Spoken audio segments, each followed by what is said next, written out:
Medical assistance in dying is complex, controversial, and very personal.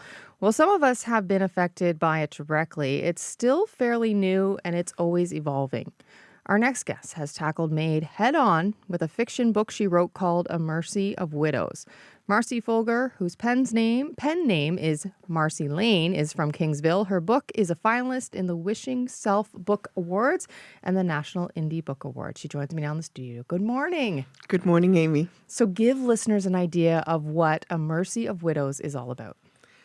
It's about a main character. Her name is Hetty Wright. She's grieving the loss of her boyfriend. He died under complicated circumstances, and she's suffering a major case of woulda, coulda, shoulda. And she's just on the process of recovering when she's selected as a juror on a mercy killing trial. And the evidence that she hears during the trial is complicated and makes her confront some of her own regrets. And she has to process that evidence in order to render a just verdict. And how did you come up with the plot? Oh, that was a bit of a difficulty. I started off with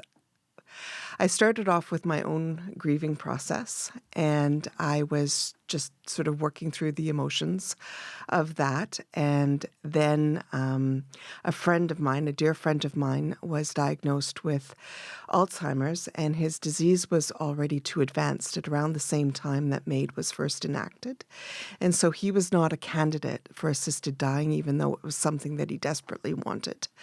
And so that difficulty made me question the whole process of MAID and how it could actually help people like him, and made me want to explore it some more. And then around the same time, I was selected as a juror myself on a murder trial in Calgary. And in Canada, jurors can't talk about what happens in the jury room. But I was being questioned so many times about what was happening. And obviously, I followed my rules. But writing a fiction story allowed me to sort of peel back the curtain a bit and allow Canadians to have a sense of what does happen when people serve on a jury. How did writing this book help you grieve with some of those losses? There is a lot of science to suggest that writing about something is more therapeutically advantageous than talking about something. And so the act of writing was in itself therapy. Before I started this process, I really couldn't talk about some of my grieving journey, at least, with strangers, and certainly not, and often not even with family. And so the act of writing, helped me open that up in a way that was previously quite clogged. Could you imagine sitting here across from me talking about some of these closest losses in your life? Never. Before you wrote this book? Before I wrote this book. That's the power of writing. Exactly. So what did you learn about medical assistance in dying that you didn't already know? The main thing is that there is a very narrow window. So once somebody is diagnosed with a disease, a chronic disease of some sort, there is a flurry of activity in the medical world that is geared towards curing the disease, or at least managing the disease. And at some point, there is a designation that the person will not be cured, and that there is no more hope for them. And so that's when the window for MAID opens. That's where people can, I think, begin to contemplate MAID for themselves. But often the diseases will progress to a point where they're no longer mentally competent to be able to affirm to the medical establishment that, yes, medical assistance in dying is what they want. And here in Canada, I rightfully think that they make the patient make the decision, but that window between hopelessness and competence, like maintaining competence, is narrow. Did it help you find peace, or did learning this information just make you more frustrated? Oh, no, it helped me find peace. Yeah, it helped me find peace because, nobody can do unto you in Canada. You make the choice yourself. And even if there are flaws with all of that, I'm really glad that it's the patient that decides that when it's time. So you've written this book. Yes. It's been very successful. How successful has it been? Well, it's been the finalist in a couple of awards, which has been really exciting. My main enthusiasm has been it's been picked up by a few book clubs, and I've been invited to attend various book clubs and just answer some of their questions, and that has been a true thrill. What do people want to know after they read the book? One thing that everybody wants to know is how much of this is you. Right. Exactly. I think that was my first question when I Yeah. got you on the phone yesterday was, so where did the plot come from and how much of you is in there?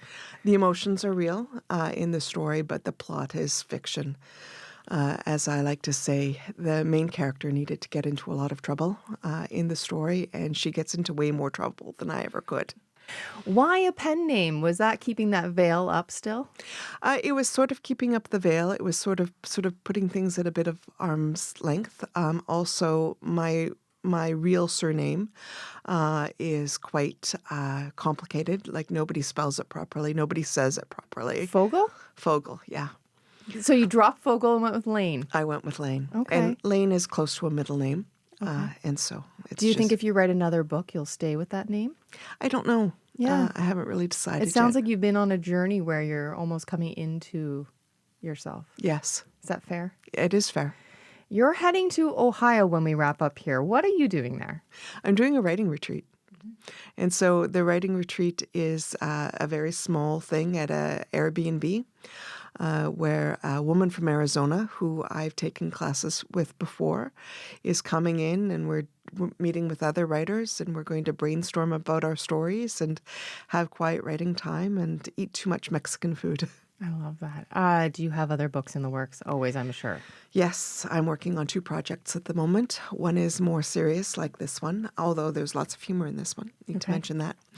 And so the first one is about it's an action adventure that's exploring the cleft between appropriation and appreciation of Indigenous art and culture in Haida. And so that's the first one. And that's a nod to my first late husband. He was born and raised in Haida. And the second one is more of a murder mystery that is taking place in a fictional town that is based on Kingsville and Amherstburg. And yeah. There's a lot of, is it just me or maybe the world I'm in, but there seems to be some murder mysteries coming up in Essex County, people writing about murder mysteries right now. Or is it just maybe the world I've dove into?